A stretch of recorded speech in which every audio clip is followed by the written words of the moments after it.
I've been on treatment, on chronic treatment for so long that my body just doesn't want to take treatment.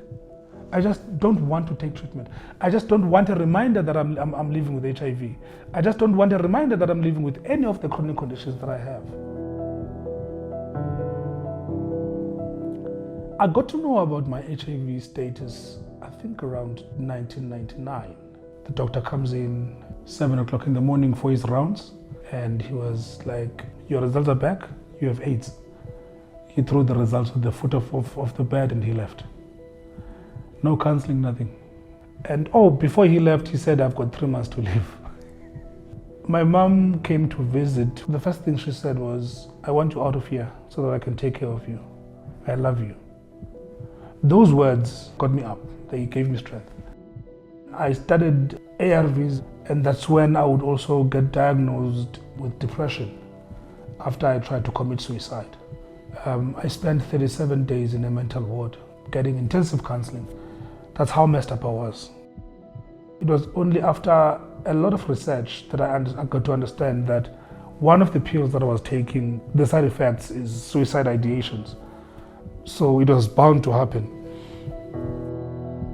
After that, I used the experiences living with HIV and living with mental health to educate other people.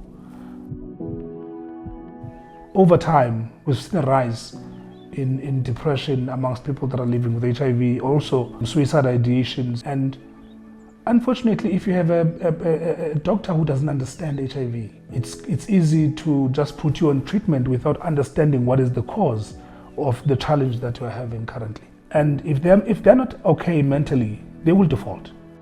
There are times where I just don't feel like taking pills. Mentally, I'm not okay.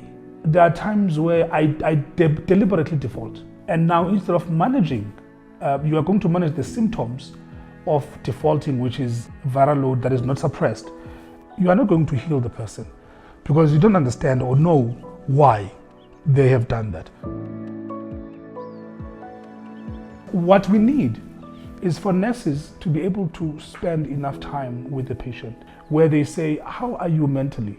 How is all this taking its toll on you?" But when you get to a public clinic, a nurse is going to see you for 5 minutes.